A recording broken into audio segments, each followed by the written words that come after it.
That reminds me of something that I just found out about like 3 days ago. My girlfriend told me that when I was in school, like the week before I went to rehab, we were supposed to do like in our communications class, we were supposed to do a presentation that was basically like a PSA, and I chose like fentanyl and why not to do fentanyl, and I ended up not being able to do the presentation because I went to rehab on Friday and the presentation was on Monday. So I had this whole presentation on like ready to go for why you shouldn't use fentanyl and the dangers of fentanyl while doing fentanyl. Don't Hide the Scars, a weekly podcast focused on addiction and recovery. Created by the nonprofit PAIN, Parents and Addicts in Need, and founded by Flindt and Andersen. What? Like a shit fryer frying Jew or something jumping out of his skin. Hi, Flindt Andersen. Hi, Julian. Hi, Jason. What's up, This Jason? is Don't Hide the Scars, of course, brought to you by Parents and Addicts in Need. We want to talk more about, like, you know, the holidays are upon us, and this is a tough time for a lot of people that just, in general, forget if you're an addict, but it seems to amplify some stuff for sure. I know it did for me. Yeah, definitely does for me. And mine usually starts around Thanksgiving. You know, Thanksgiving is not one of my favorite holidays. And we can talk about that a little bit, but what about you in the holidays? Well, I got sober right before the holidays, so like I think I was just so fresh, it didn't really register for me the first season, but this season has definitely been really enlightening for me because I realized for the past 5 years I had no, Christmas spirit, no holiday cheer. Like, right. I was just, every day was the same for me, especially the like 3 years prior to getting sober, but even like since I was in elementary school, like once I hit middle school, it was kind of didn't really affect me anymore. Yeah, it was kind of like, well, I still got to do the same shit I've been doing every day. Like, right. Especially the last few years was just like, I didn't even realize, like, I'd be like, oh shit, it's December. Like, I didn't know what month it was. I barely knew the year. Like, definitely didn't know the day. It's like I tell people, I missed a couple of presidential administrations in there somewhere. How did that guy get elected? Right. It's like, all of a sudden, Bill who? Yeah. Yeah, like, but this year, like, and then the first year, I was just so focused on staying sober and doing what I needed to do, like, in treatment-wise and going to meetings and all that, like, I did the Christmas stuff. There was a couple triggers for me, like, the Christmas tree was a big trigger because I remember, like, the year prior to me getting sober, I took a bunch of Molly and just sat in the living room staring at the Christmas tree for like 3 hours straight.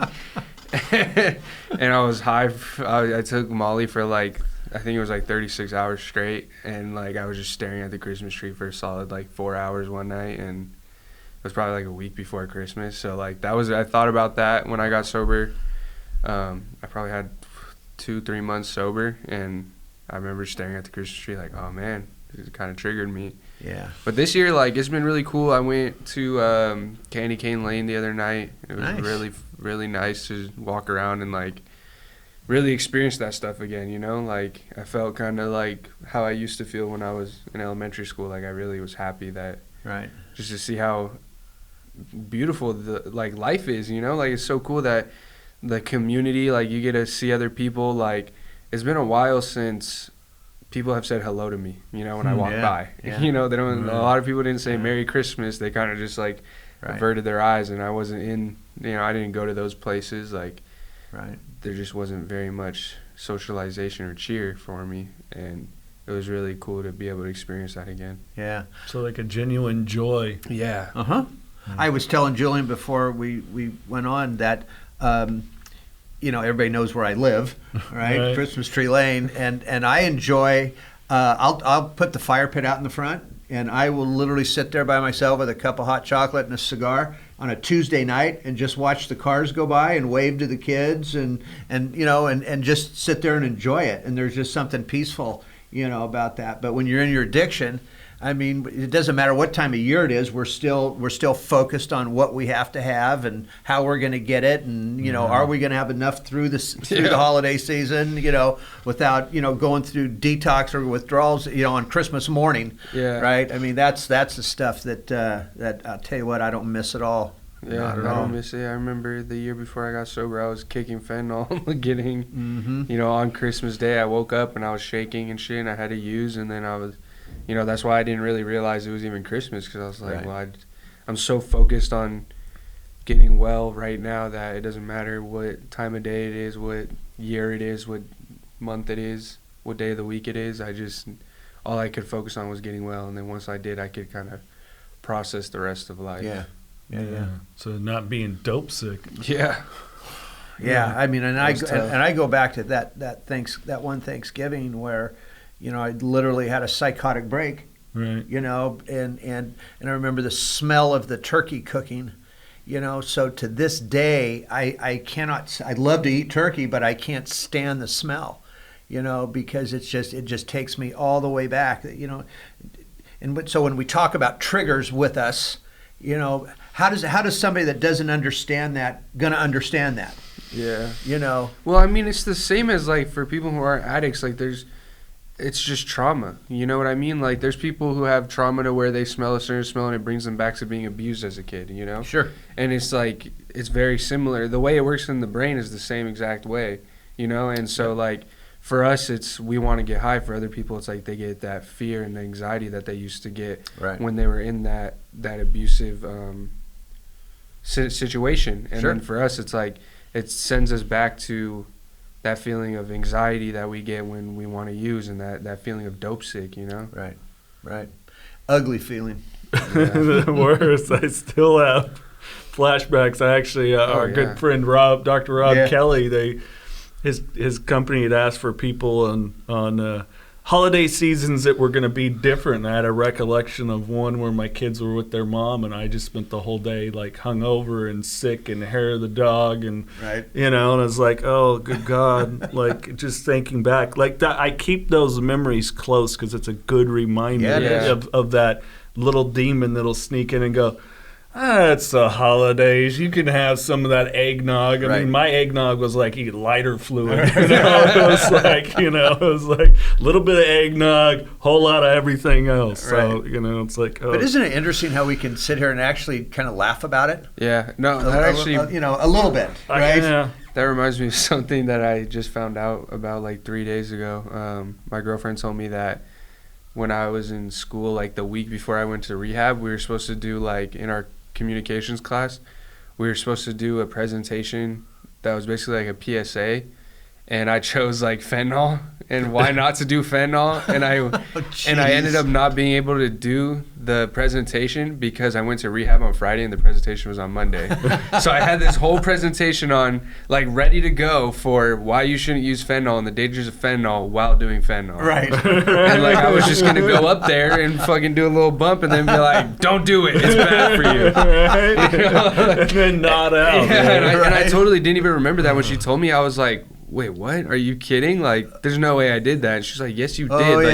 You had the whole presentation ready. Like, the only reason you didn't do it was because you went to rehab. And I was like, wow. Like, I totally didn't even remember that. I don't hardly remember the last month before I went in. I know it. That was just maybe like that's so a good funny thing. to me. Maybe that's a good thing. We don't remember a lot of that before we go in. Yeah, I feel like we're lucky, you know? Yeah, I think we get to the point of laughter and sense of humor because we've already cried about it so much. It's like the only other emotion. It's the opposite of that stuff. We've done a lot of the work. Like we've taken the baggage and went, this is too heavy. I'm putting that over there. I'm not carrying this anymore. It's a ghost to me now, you know, and sometimes it's a little haunting. Yeah, and for sure. It does its little, ooh, hey, remember this? Oh, yeah, it kind of gets like Casper from the ghost coming up, I mean, it's just kind of right behind you. He ain't too friendly. He ain't too friendly, but it's interesting, how the holidays I don't feel this way during the rest of the year. And so I don't. I'm trying to understand. I'm still trying to understand why. Still trying to understand after 21 years of sobriety why I still get this way during the holidays. You know, I just can't figure it out. I think it's for me. It's because there's only so many of them, and we don't know. You know, we only get so many Thanksgivings and Christmas days and Christmas Eves and New Year's Eves and New Year's days, and you know, as you and I both fathers, you know, that thing evolved, you know. Sure. Your sons are out doing their thing. One's out of town, and, you know, you don't always get that same thing where it's the wake up in the morning and the kids running to the tree. And, you know, so I think it's that those things, you know, they're fleeting. And some of them, it sucks because of where we are at, we don't remember. Or we made them not good. Right. Yeah. You know? I think it's just like we put so much importance on them, and it's a way of like getting together as a family or as a community, and that unity brings out emotions in everyone. And I think that it becomes sentimental because of all the experiences you've had, and that's why like it's so important, because of like that's why it draws up so emotion, because we're with other people. We have expectations on how it's supposed to go because we want it to be good. You know, we think it has to be good. So like that's why for me, like I don't really. Like this weekend, I helped my mom set up the tree, and I was like, she asked me to help her, and I was like, oh, dude, I really don't want to. Like, I worked all week. I want to lay in bed and watch TV, but you know, it's important to her, and I ended up having a good time, and I helped her set up the tree. I went in the attic, got down all the shit, and helped her set it all up, and like, you know. Well, if you like it that much, next year you can come over and help me set up for Christmas Tree Lane. How's that sound? I didn't even like doing it for a few hours. I don't know, a whole day. Now you're pushing it. That's a lot. Yeah, we were talking about that before too. That's just way too much, man. I would not want to live on Christmas Tree Lane because it's like having a job once a year, you know? Yeah, it is. Yeah. New Perceptions North, the premier drug and alcohol treatment and recovery center in Central California. A full continuum of medically supervised, top-quality care with programs for detox, inpatient residential treatment with dual diagnosis, intensive outpatient treatment, sober living, support groups, and more. With 50-plus years of combined experience and sobriety, Flindt Andersen and Thelma Gatlin Wilson provide adult men and women with the highest caliber of professional health care, treating each client with compassion and respect, and a safe, comfortable environment to begin the process of recovery. To proudly create and sustain a life without addiction, call 559-978-1507 or visit newperceptionsnorth.com. We got some of the overachievers in my neighborhood, and ours is the barren house. You know, it's like the yard's decorated with leaves. What more do you guys want? People drive by and go, oh, they must be Jewish. Well, you know. But yeah, the depths of our addiction, you know, we didn't really explore this as much in conversation. It's just, it's just bananas. Like, getting to know you more and you more, it's like it's weird. Even as an addict, I don't sniff it out on you guys. I guess that's kind of the process that we go through. Whereas, you know, I know you meet some that's like, yeah, you're sober, but I still smell the addict going on, you know? Yeah, 100%. I was just told that it was like a week or two ago that I was sharing in a meeting, or I don't know if it was a meeting, but I was sharing like part of my story with someone, and like, I forgot who it was, but someone came up to me after and was like, dude, I did not expect any of that from you. Like, you totally look put together. I can't imagine you being like aggressive or mean. I can't imagine you like, you know, doing those criminal activities. Like, it's just because I've changed a lot in the last year, you know, like I think part of it too has been like going back to my inner child, you know. I feel like I kind of skipped over my childhood because I got into alcohol and drugs so young. You know, I started drinking at 10. So from 10 to 18 was just nothing, you know. I grew up, I went from being 10 to like 20 in my actions, but in my maturity, I stayed there, you know. Emotional maturity, I stayed there. So now I kind of try to go back and like relive those years that I missed emotionally. And it's not that like I'm immature, you know, but I want to in what I find is fun and what I find enjoyable, like I try to make it more innocent, like I should have. And there's nothing wrong with Yeah, that, by yeah. the way. There is nothing But I don't wrong act like with a little that. 13-year-old Right. kid and be Right. like bitching at people. Yeah, you know, like. But in the things I enjoy to do, yeah, I want to like re-experience that childlike enjoyment of life. You Right. know, that because I feel like I skipped right over it, and those were the years like before shit got really bad. You know, and I kind of want to go back to that in a way and just relive it in a better way. But my emotional maturity like is extremely. It's a lot better than it used to be. You know, like it's just gotten a lot better. Like felt like I was 12 for 5 years. One of my things is I always used to try to stay up and watch It's a Wonderful Life on Oh my Christmas God, I Eve. watch it every year. Right. Well, during my using days, I never made it. I Yeah, never made it nod through the off. entire movie because I'd nod off or I was Yeah. Now I can stay up and I can watch it. Yeah. You know, which is pretty cool. And I still do it to this day. Yeah. Every Christmas I've been doing Eve. it for the past like 6 years. Yeah. But I would usually I'd nod off or like I would just Miss the do point some- altogether. Or I'd do Right. some meth or something to stay up. But like that was my thing. And last year I did it, and it was like really cool to be able to do it sober because it was my Right. first time doing it sober. Right. Because I started doing it when I was in like middle school. Right. I saw the movie once and I thought it was so cool, and I wanted to watch That's it a every. great movie. Have you ever Yeah. seen it? Of course. Oh yeah. Well, you know, It's hey, there's some beautiful. people that haven't seen that stuff. I love I'm that the film movie. guy. Yeah, well, that's true. My mom is one of the staples. That Christmas Vacation Oh, yeah. and Scrooged with Bill Murray. Oh, yeah. Oh, yeah. You know, so Oh, yeah. the good And message. The Grinch. My mom always wants to watch The Grinch every year. Yeah. Yeah.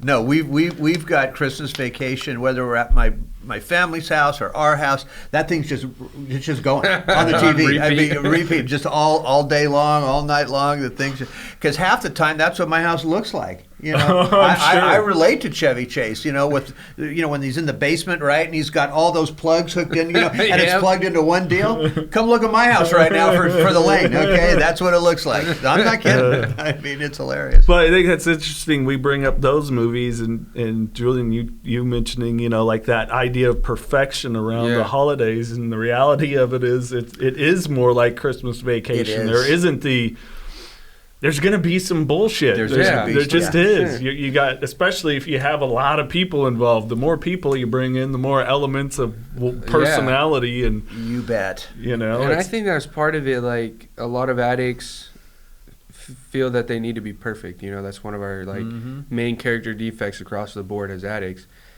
But now, like in sobriety, I've learned to enjoy the imperfections. Like I rather everything go a little bit awry than being perfect. Like I'm able to appreciate. That's one of the like most beautiful gifts I've gotten in sobriety is like to enjoy the imperfections. You know, like I see my mom sometimes or my girlfriend. They're like, it has to go this way. You know, we planned it this way. We planned to get there at 6, and it's already 5:30, and I'm not ready, and I'm not there, and it's like. It's no big deal. Like life, it's gonna be okay. Right. We're still gonna. It's gonna be okay. We're gonna still go.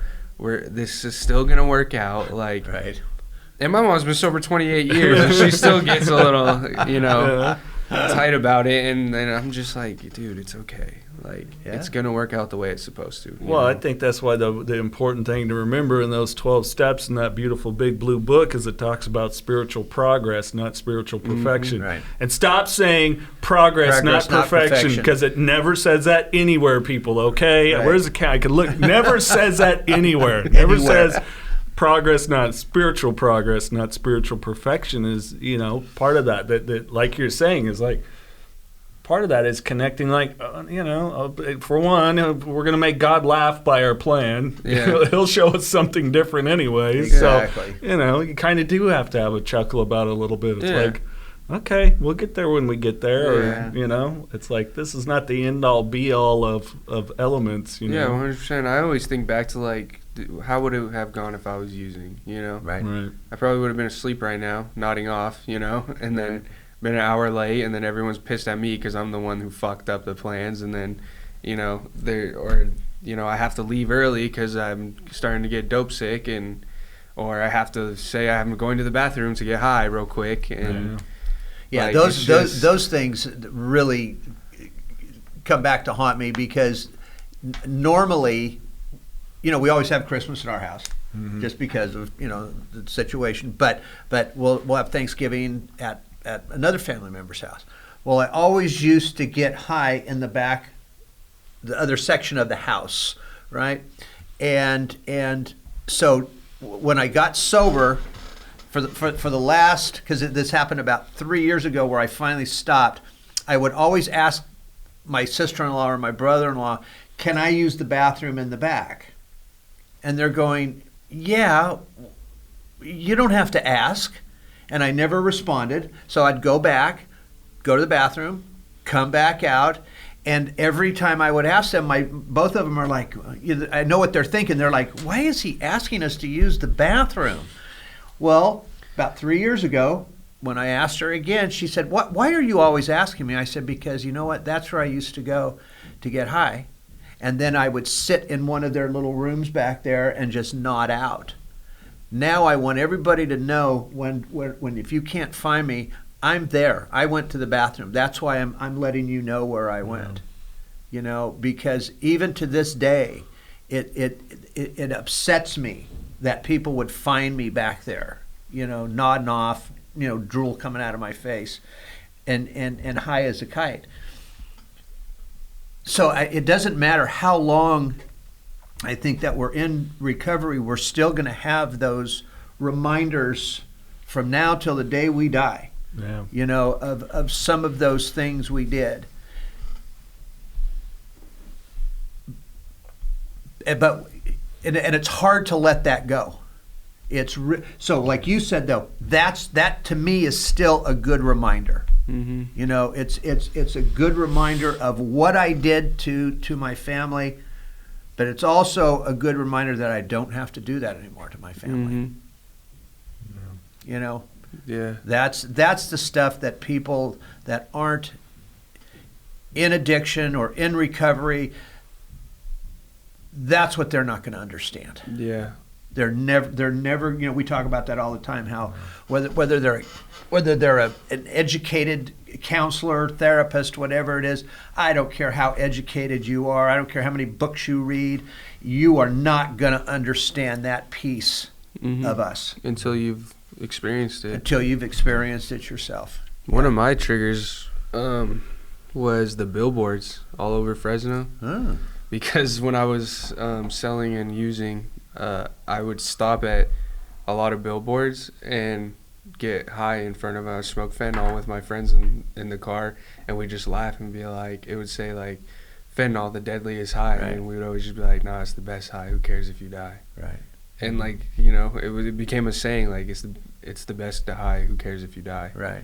And like, so when I got sober, I was like, I thought about that every time I passed.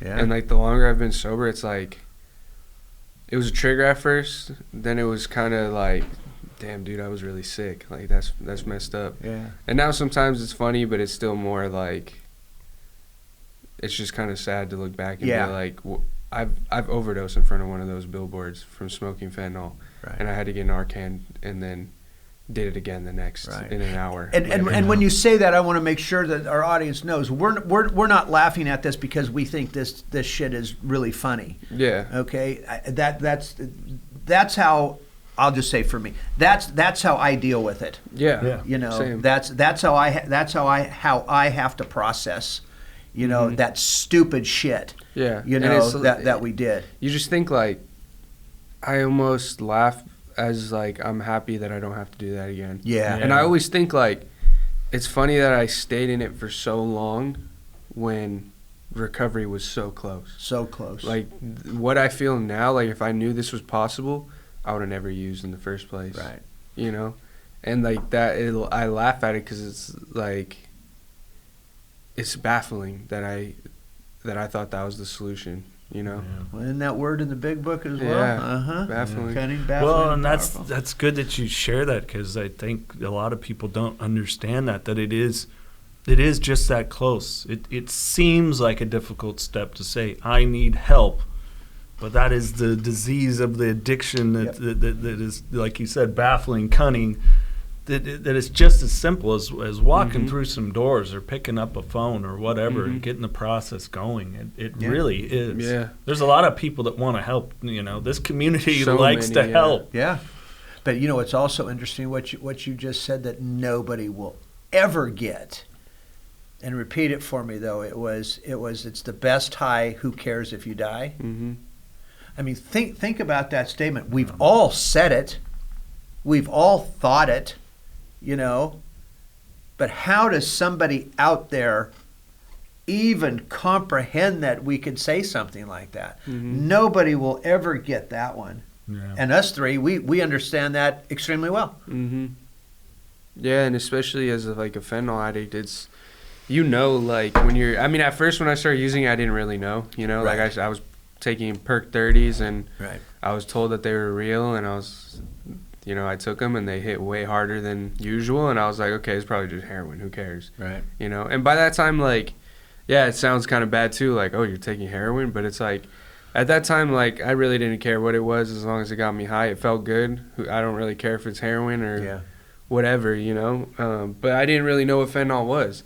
I hadn't heard of it at that time. So by probably a year into taking is when I finally heard about fentanyl, and then a year after that was. So what year was that, by the way? I think it was 4 years ago.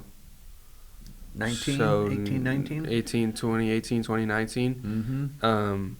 I started taking fentanyl. It was the end of my sophomore year, and I just assumed it was heroin for the longest. Right. And then after my first overdose in July of 2020, that I went to treatment for the first time, and that's when I learned about fentanyl, and I had heard about it a while before, but I didn't really know much about it, and that's when I really got educated on it. And by then the most important thing that I found out was that they don't test for fentanyl yet. Right. So I was like, okay, give me all of it. So and again, without mentioning names, places, any of that stuff, how easy was it for you to, while you were in a treatment place, to even learn more about getting high, selling it? I'm not asking you who, if you did, who you did, none of that. But I'm just curious, because we always hear about a lot of treatment centers, especially adolescent ones. Yes, that was the not main the problem. adult ones, but the adolescent ones, because most of them are outpatient facilities. That most of these adolescents learn more about dealing in those places than even on the street. Yeah, so I 100% agree with what you just said, that it was an adolescent program. I was 17. I think I was 17. And there was only one other person that was 17. Everyone else was 16. And these kids were to me, I thought I was a normal, I thought I was I just had one bad mistake. I hadn't gotten any legal issues yet. My first overdose, I was going to a good school still, and I met these kids who all of them were had been using fentanyl for at least a year, really heavily addicted to it, and none of them wanted to stop. When I got there, I was pretty scared at first, that I overdosed. It was my first time, and I was like, oh man, dude, I gotta, be careful. I didn't want to stop, but I was just I gotta be careful. Maybe I can learn something. And I remember this one kid would always say, they would ask us our sobriety, your name, sobriety date, what you want, what you need, and then a feel, how you feel. And this kid always said every single day, he said, what do you want? I want to get high, and I need to get high. Every single time. And I remember thinking the first time he said it, I laughed, and then the second, and then the rest of the group, whenever they would ask questions, he'd be like, I'm fine, I'm okay, I'm with it. Really short answers. And then so I felt, I cared a lot about what other people thought of me. So I was like, I don't want to be the one person who opens up about their feelings. So then I just started saying, I'm okay, I'm fine, whatever. And after like probably a week of getting to know them, they were all still using, and I'm like, what the heck? Like, you guys can use even though you're getting drug tested, and that's how like I like officially got introduced to fentanyl. Right. And after that, it was like off to the races. Like, I was like, dude, I'm never gonna stop taking this. Like, they don't drug test for it. I used throughout the rest of the treatment, and eventually got asked to leave. Right. And I did get like education from there, which was good about the like how it works in the brain, but I had already gotten education on that. Like, I was, I mean, I went to university, high school, so I took biology my junior year, and we had a whole like unit on addiction, and so like I mean, I was pretty educated. It was good to like have a little bit more education for sure. I think for like the average person, it's a lot of education. I think just because of me liking to educate myself in what I was putting in my body, I already had more education, but it's really good for education, but that's where the benefits stop. You know, I don't think they didn't watch you pee test. They never they didn't watch you pee test. I think they might have sent it to a lab, but I'm not 100%. Most of the time they would test it right there, and that's it. Right. And like, they didn't have any fentanyl test strips. And they didn't have fentanyl test strips. Right. So like everyone was hell, the still hospitals didn't even have it for a while. Yeah. And that's when I was using, that was 2020, like before. Right. I mean, it was starting to get big, you know, a lot of people knew about it, but there was no one, I had never even heard of like a separate fentanyl test. Right. You know, no one had talked about it. That always just amazed me. They didn't, and I only learned about fentanyl from the other clients. Even the counselors didn't talk about it. Right. Like, it was just, there was nothing. They educated us on like opiates, like heroin, and, you know, all like addiction and stuff.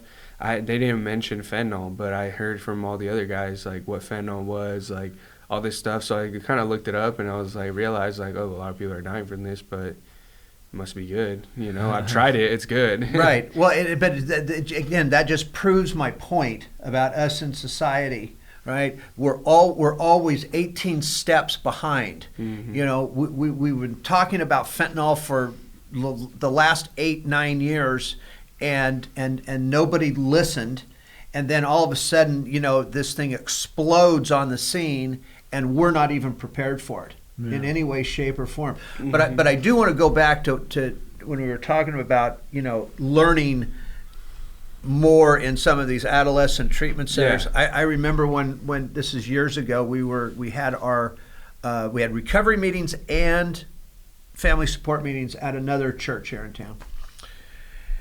And I remember one night there was a group of high school kids that were going to this one church group, and we decided to put a plant in there.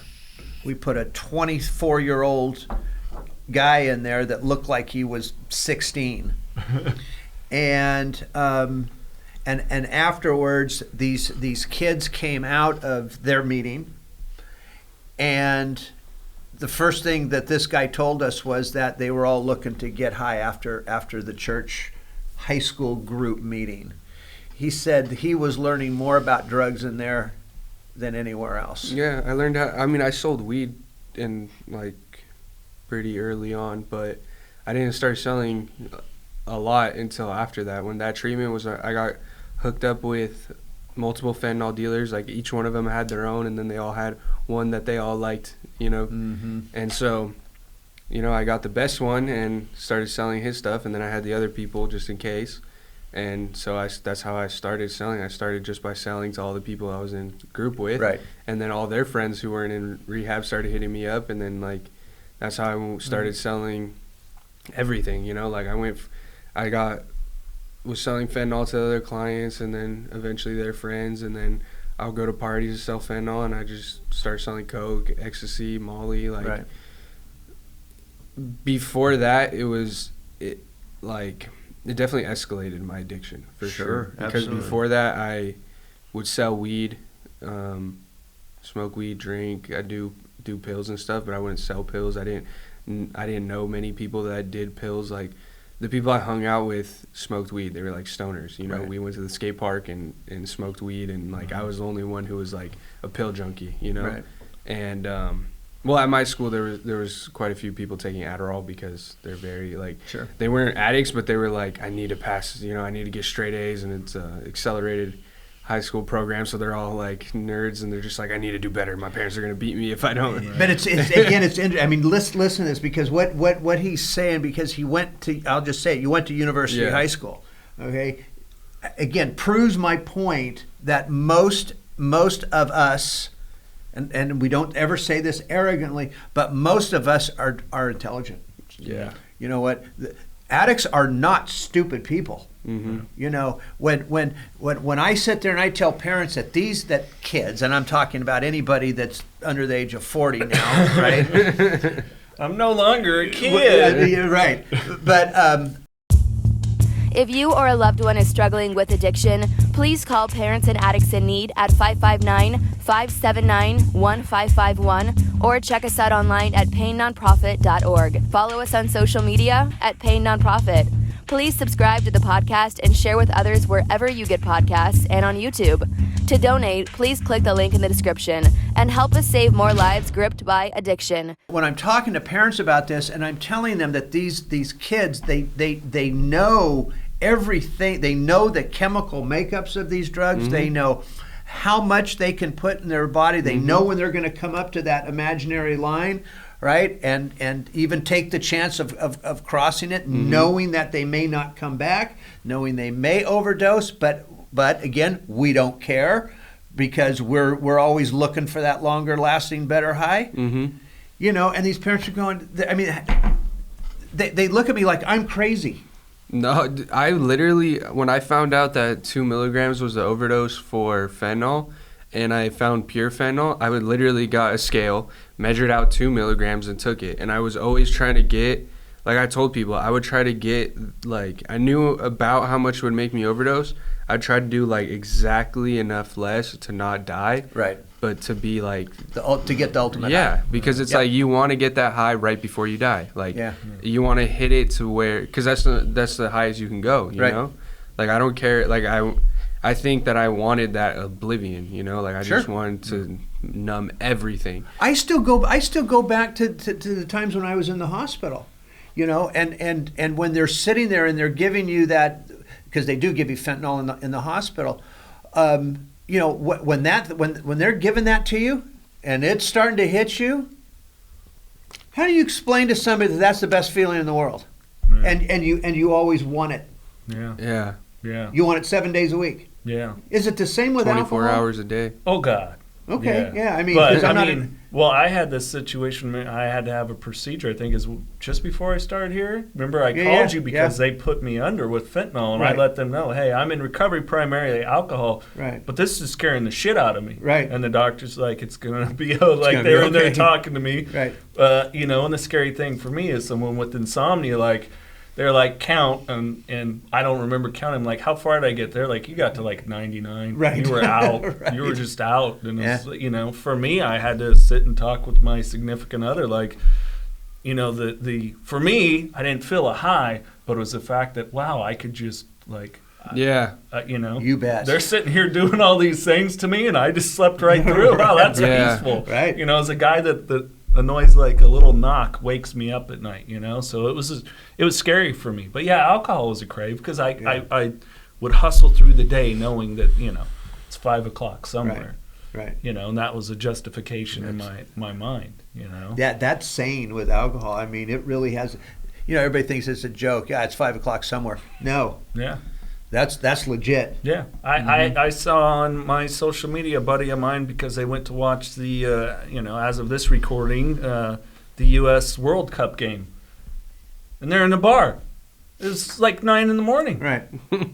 And you know, Yeah. here they are with pictures. And they, you know, it's like, what in the fuck? Or our justification, well, it's a Bloody Mary and it tends to be with breakfast. You know, it's like, really? Or Right. a mimosa or something, Yeah, you know? Yeah, Yeah, we're yeah. gonna champagne it up because it's Yeah. classy. Right. Like, no, it's still a drug, and you're still finding a way Yeah. to use one of the most socially accepted drugs. you know? That's the Absolutely. thing about alcohol. Like, I'm glad it wasn't my main Right. addiction because there's so many ways you could justify it. No one, you drink and it's almost always accepted. Yeah. Like Always. if you do it in the right way, it's almost always accepted. You're almost never accepted for doing fentanyl. You know, Yeah, no right. one's gonna be like, God, it's okay. And It's Sunday. and that's what or it's worries Saturday me. morning. And that's what worries me about the holidays and alcohol with us addicts. Yeah, because I mean, I'm an alcoholic. You know, my primary drug of choice was fentanyl. I like opiates. That's my thing. But I've drank alcoholically as well. You know, You like I bet. started drinking when I was 10. You know, I drank to get shit faced every time. Right. You know. Right, because nobody likes the taste. No, I didn't like the mean, taste. I like that's like getting a joke drunk. that I have with my sponsor. It's like, he told me about a guy that relapsed. I'm like, oh man, that's terrible. And he's like, yeah, the worst part, he was drinking like those, I forget what they're called, but it's more popular with women, so he was bagging on them. He's like, if you're going to do it, at least go out in style. like a right. seltzer or something. Yeah, he's the like, White yeah, he Claws. had like 4 or 5 of those, and it got him drunk because he hadn't drank in years, and Yeah. But yeah, it's like it's the insanity of it. What you were talking about, talking to these parents, and they're like, no, wait, yes. It's hard for you to grasp it because it's insanity. It's insanity. That's why it's written "Restore to Sanity." Right. Because this is all insane. It's you all And know? it's so tough for parents with adolescent kids. Like, I remember my mom. I remember the other clients' parents. You know, like they want to help so bad. I feel like every parent thinks, why my kid? You know, where did I go wrong? And they kind of blame themselves. You know, They do. And I think so much of it was like, I don't think my parents did anything. I think it was just, like, part of it was just how things worked out and social norms, you know? Like, a lot of people in my age, like, think pills are whatever, you know? Like, even though I knew it was either heroin or fentanyl, I was like, well, it's in the form of a pill. So, like, it has to be safer than sticking a needle in my arm. Sure. You know? Yeah, And absolutely. And eventually, like, it got past that point to where I didn't care if it was a pill. I didn't care how it came, as long as I could keep putting it in me, you know. Right.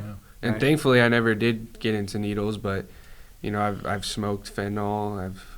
I've done most drugs. It's funny actually. The only time I did bath salts, I didn't know it was bath salts. I just knew the like molecular name.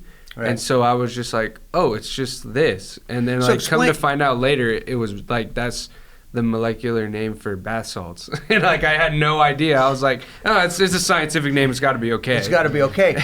Explain bath salts, because most people aren't going to understand what that is. Well, it's like You don't, not the chemical, just the high. Well, it's pretty similar to what I imagine PCP is like. Yeah. You get, I remember it feeling like immediately feeling out of my body, like, and it hits quick, really, really quick. And that feeling of like you're not attached to your body, you know, like I could move my body. Everything was like super numb to the point where I didn't feel like I was in my body. I felt like I was like kind of like Looking down. looking down at myself. And like I remember like kind of feeling like when I would lean, you know, you kind of feel the gravity of stuff different. I could barely feel that. And I remember just like it almost felt like I was like floating in space, you know, like I couldn't feel the gravity, the normal movement. And within, I think it was like 15 minutes, I was blacked out. Right, And right. so like That's it's just, scary stuff, but you man. immediately get this euphoria like laughy gas. Like you just can't, I couldn't stop laughing. And like nothing was funny. I remember thinking like, why am I laughing? Right. But this feels so good, Right. you know? Right. Like I'm so happy right now, but I have no idea why. Is And- bath salts a big deal around here? I don't think so. I mean, I did it on accident, so Okay. I don't It's not know. like you're searching it out. Yeah, no, I don't know anyone who's done it. I haven't met anyone else who's done it actually. Right, right. But So I know it was thought- big on the East Coast for a while. Yeah. No, I think it was just one guy I came across had it, and my friend, it was just my friend's dealer, and my friend was like super, like,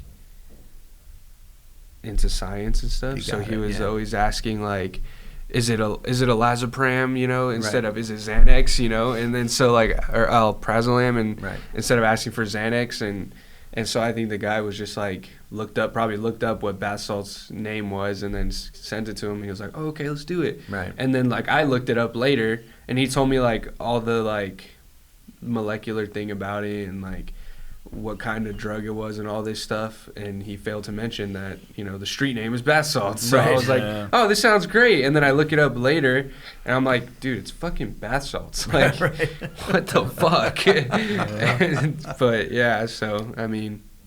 Well, and I think you said something that's really interesting, and I definitely went through it with alcoholism, is those moments of, it's like you have for me, and when I really started to feel the insane element was I had like a sober part of brain going, and then the addiction brain, and it was crazy that part was overriding it, because I could literally be sitting there telling myself, what the fuck are you doing? Yeah. Right. What are you doing? And I could look in the mirror and see it, but, you know, it was that same kind of feeling. Well, I'm not in pain. I've got a lot of physical ailments with my back, and, you know, it's like, that's not there. And those other things that even though I was thinking about them, the traumas, they weren't bothering me at the moment, you know, and that for me was really, like, looking back, that driver for that addiction, you know. It was just simpler. It was simpler than going, I need help, I need counseling, I need therapy, I need a group, I need connectivity.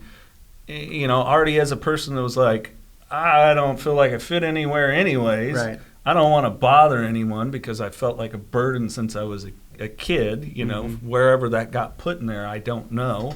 You know, my mom certainly never said, you're a burden, you know. Right. But my mom was you know, you're sick, we got to get you to the hospital, or whatever it was, you know. So I don't know where that feeling of that burdensome came in.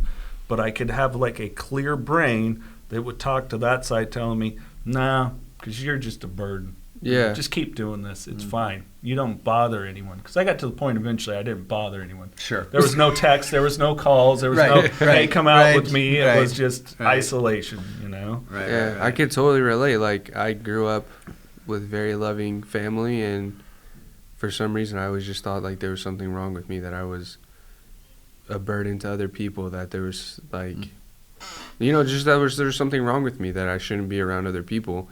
And it was just never, like, my parents never once said, like, you are a burden, or you're not good enough for any. Yeah, they never said anything like that. And, like, for some reason, I just always thought there was something wrong with me, inherently wrong with me, you know?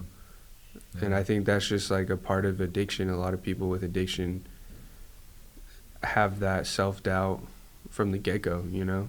And, like, you have no reason. I think it's just you're born with that genetic defect where you're able to get addicted to things easily, and it manifests into cognitive behavior to where you're just thinking like, I'm a burden, and your brain knows you have a defect, and that's its way of like feeding it, you know. It's like, you know, instead of saying, oh, you're an addict, it's like, you're a burden. Right. The only way to fix it is by doing drugs or out drinking. Yeah. Did you do much Xanax? Did you do a lot of benzos in your time? Not really. I mean, I did Xanax, but I didn't like Xanax because I did it for a cool like year, but it wasn't like my main thing. Like, I didn't do it every day ever, but I just didn't like that. Like, every time I would take Xanax, I'd take one, and I knew what one wouldn't make me feel anything, so then I'd, like, pop 4 more and then, like, just black out. Right. And so, like, it felt like every time I took it, like, I just didn't remember what happened. And you couldn't have fun. You couldn't do anything. Yeah, exactly. I was just like... you just take it and you just go... Yeah. I mean... I either fell asleep or blacked out and, like, still functioned, and I didn't like blacking out because, like, I wanted to know what I did. And I wanted to enjoy the high. Yeah. So my thing, that's why fentanyl and like coke or Adderall, I smoked Adderall a lot, and with my fentanyl, so that like I could get really high but still stay awake. You know. Yep. So like that was my cocaine and vodka days. Yeah. So that's why I didn't. Yeah, I was doing coke and fentanyl until I found Adderall. Well, I had done Adderall before, but then I found like a solid plug for it. I was like, this is way cheaper. I'm gonna just stick with Adderall. There's a couple, and I can't really remember the names. I think one of them is called Take Your Pills. I was watching them yesterday. It's all about the benzo situation in the country. A lot of people get prescribed benzos, and that's a topic that I mean we talk about it, but we're not talking about it like we should as far as from the addiction side. Yeah. You know, because benzos, you can die from benzo withdrawal. Yeah. Those things are hell. I remember. And it's hard to like Oh, kick it because like extremely hard. with opiates, you just take subs and you're good, but like alcohol, and I don't even know exactly what you give someone for alcohol when they Valium. When you're detoxing, you have and then to, but then when you're detoxing from benzos, you still have to get benzos to detox. Yes, you do. Yeah. It's just like monitored, like Right. you're just on a taper And of what you're you're on a already taper. taking. Right. But do you know why? Well, because the seizure. I know the because seizures. Yeah. Right. The Valium stops the seizure. Yeah, because you need the benzo. Right. But yeah, that stuff trips me out. We had a guy, I think it was yesterday, I did someone's intake, and he he's diagnosed with insomnia. So for the past 5 years, he's been taking 3 different sleeping medications every single night for 5 years. And one of them's a benzo, and he's on the highest dosage for all 3 of them. Jesus. I mean, Yeah. do you know how And long he's drinking every night to go to sleep just because he can't sleep. Right. I tell you what, see that's I don't care what treatment center it is, that's a problem. Yeah. Because there's no way that any treatment center is going to be able to get this guy detoxed properly off of that amount of time on a benzo. Yeah. It's just not going to happen. That's where our system is failing us. So you're talking like Yeah. outpatient situation, or No, just even inpatient. Because inpatient? if you go Inpatient. in for detox, you're likely to get 10 to 14 days. That's it. You're not Yeah. going to get more. You're not going to get more than which that. you can't detox someone in that amount of time with certain things. You know, Right. with especially benzos, the half-life, is like 3 weeks, I think. Exactly. And so like, how the hell are you going to do it in 10 days to 2 weeks? You You just can't. It's almost impossible. Right. Yeah. Opiates you can. Yeah, because Right. it's. I think I did a like 11, 12-day taper. Something like that, yeah. Something I think it was 10 actually, but Mm-hmm.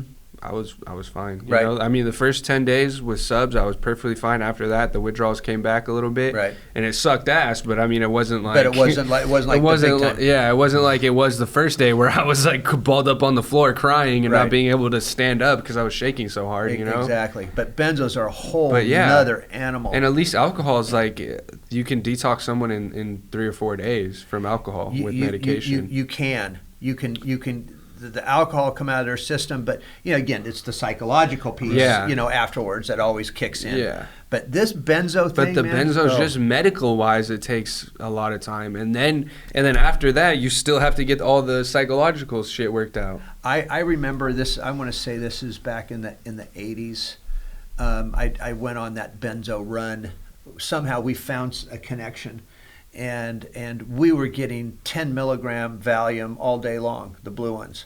And I mean, we had doctors writing in scripts for 100 of them, at a pop, and I was just taking them like candy. Yeah. But I remember this was a tough one because I finally realized I gotta stop this, and I actually did it cold turkey. Oh. And the only way I can describe that is you take the worst nightmare you've ever had, times it by 1,000, and you're awake while you're having it. Yeah. Yeah, because it Oh. psychologically messes you up a lot. Oh. Did you have like hallucinations? Oh, Yeah. God, yes. Yeah. During the day. Yeah. I mean, absolutely. And it took about a month. I mean, the first 2 weeks were just rough. I don't know how I survived that mess. Yeah. To be honest, That's the with you. problem. Like with the opiates, you don't get that psychological You don't. break. Like you kind of. For me, I think it was the smoking the Adderall that gave me the hallucinations when I got sober. But yeah, with opiates by themselves, like you're physically so sick. But psychologically, you're pretty okay. Yeah, yeah. Like you're good. Right. Besides the like wanting to die because you feel so shitty. Boy, but you don't have pray for it. hallucinations. Yeah, you don't have hallucinations. You really don't have any kind of psychotic features to it. But it's interesting with benzos because I've always known this. They were developed back in the 50s, and it was the miracle drug for housewives. It really was. But we as a society have never really addressed that benzodiazepine issue, and we're certainly not doing much about it. Yeah. And in treatment, there's not much that we can do about it. Yeah, and I think a lot of it is the same thing as alcohol. Like, there's not street benzos, No, there's not. Like, you get them prescription, or you get fake, or you get them from the street. It's still, pressed Xanax with alazapam in it, alprazolam in it still, Right. Or like, I've never gotten Valium off the street. That's just, No. that doesn't happen anymore. But Xanax, people get the alprazolam and then just press their own pills. Yeah. And it's, like, I remember one of the same friend who was very nerdy we got on the dark web and like ordered these, those Pez candy things. Mm-hmm. Yeah, so they had like I think it was 25 in each one. They're like this big, and you just pop out Xanax bars instead of Pez. Yeah. And so no, you can't get busted because it looks like candy, and you just have it in your pocket. It's like, oh, it's Pez, and then just exactly. Yeah. those flew like, I remember those were crazy when I was able to get those, and like that was the time that I did Xanax for a while. But I just didn't like it. Like, I do it every weekend, and like I would just forget the whole weekend, Right. and then I'd be like, well, what's the point? Because if I take 2, I'm not gonna feel it, but if I take 5, I'm blacked out. Right. Yeah. And like for me, there was no in between. I couldn't take 3 or 4. And No, there was. yeah, no I would take between. one. It was I would either take balls one to the wall or none at all. I would be like, I'd Right. take one, then I'd be like, 10 minutes later, I'd be like, nah, it's not enough. And I'd take 3 more, and then like, by the end of the day, I probably took 10, but I blacked out after the 4th, 5th one. You guys are extremely lucky that you were not around when Quaaludes were around. Oh, No, that's no. one drug I actually always wanted to try. That too. I great. really wanted to do that one. I heard it was You amazing. wanted lewds. I avoided. I really wanted It to was do around that. when I was in high school, was but it? Oh man, But again, I wish. I was a late bloomer. Yeah. I was the guy that got people home from the parties. I Right. didn't touch anything. I had a dad that was high as a fucking kite Right. when I was in high school. I didn't, I had a conscience. It's like I Exactly. went off the rails once people went, you have no responsibility to anybody but yourself. Go figure life out. I was like, huh? My whole, these last 4 years have all been about being the best kid I can be. Right. And, so, No, but lewds, I used to say that my first 6 months sober, I was always like, dude, the only way I'm gonna relapse is if Quaaludes come back. Like, I'll tell probably you what, longer, honestly. Probably the first 9 months, I was still saying that, dude. Like, I'm glad you're honestly, not. hey, I'm who glad knows? they're not around hey, anymore, maybe, 'cause, who knows? man- In 5 years, I still might have that mentality. No. You don't ever want to go to Quaaludes, man. Those things just absolutely just kicked your ass. Yeah. Kicked your ass. I mean, yeah. Yeah. Yeah. Speaking of the insomnia, because I got prescribed, and why am I drawing a blank on it? There's a really common one where people would freak out on flights to try to sleep. You're talking about Ativan? No. You know what I'm talking about, and I can't think of the name of it. I can see the bottle, and I'm like, I can see it right now. it's a prescription med to help you sleep. Yeah. And a lot of people Is don't. it a benzo? No. And I was one of the people, I wouldn't sleep. So I had a lot of people like the next day, like, are you okay? Right. And I was like, yeah, why? What Dude, is the name of that thing? Yeah, I cannot think. It's like, go read your text messages. What? And holy shit, like off the wall weird stuff. Like, There was people literally they'd be in their pajamas and walking down 41. yeah. All right, because now that's bugging me. Yeah, look it up. But Yeah, I had a right. situation so as to help you sleep, and the whole thing is like you have to just lay down and go to sleep. Well, I couldn't. Like I still have issues with noises waking me up real bad, and it was a buddy of mine. I'm like, hey, is your dad still ride with the Hells Angels? And I want to be jumped in and like this banana stuff, because this is when I was trying to white knuckle it. Not drinking, and told my doctor, hey, I can't sleep, so I got this to try to sleep. And the stuff was insanity. Of one of my best friends, I'm a Viking, and I'm a Viking. And I don't remember any of it. It's just a total blackout of it altogether. It is. And why I'm forgetting the name? Why isn't this thing coming up? This is unbelievable. Well, keep going, guys. That's all right. I can cut. Ambien. Yeah. Ambien. Ambien. Oh, That's yeah. it. Yeah. Yeah. I was never a big sleep medication guy. Me neither. Nah, no. I really wasn't. I don't like any of it, but when you start to get to a point, because like I said, I was so used to knocking myself out to have any sort of anything. It was really that it was hard like, to sleep at first for me. Yeah, it's like, hey doc, I need some solution. Well, people. Well, our sleep patterns just turned to shit. Yeah, and even it's not that I couldn't sleep. Like I could go to sleep. It just took me a while. I couldn't stand just laying in bed for 15, 20, 30 minutes, like I needed to be out as soon as my head hit the pillow. Right. Or I got like racing thoughts and I was just like, oh my God, what the hell? And then I couldn't sleep at all if it took more than 10 minutes. Right. Yeah. Right. No, and sleep patterns, normally when you stop using, whether it's alcohol or drugs, it can take 1 to 4 years for those sleep patterns to come back. Mine are a lot better now, but there's still like every once in a while, like I think I'm on the 4-year plan or something. No, they'll definitely come back. I remember one night waking up and I just went, oh, that's what it's like to sleep. Seriously, because I just hadn't slept properly. Yeah, and God, it's so important that we do sleep. I mean, obviously, but. But no, so this holiday thing though, just kind of coming all the way back to it, it can be a pain in the ass for us, But I'll tell you what, it's all I have to do is think about where I was and what I did all those other many years ago during the holidays. That I never want to go back there again. That's for sure. I think the reason for me that it's not as big a deal is that I didn't have as many years of wreckage, Sure. I didn't have that, like... You didn't have that 20-year... Yeah, and I didn't, even in the few years I was using, I never, had anything significant happen on a holiday, Because, I feel like, when something happens, it's already shitty, but when it happens on a holiday, it's even worse, Yeah. But thankfully for me, all the significant bad events happened... just random times of the year, not near the holidays. So I got pretty lucky on that. Well, I'll tell you what, man, enjoy them. Yeah. Because that's now you're clean, you're sober, this is good stuff, man. Yeah. You can enjoy the holidays. All right, let's wind down with some tips for people then.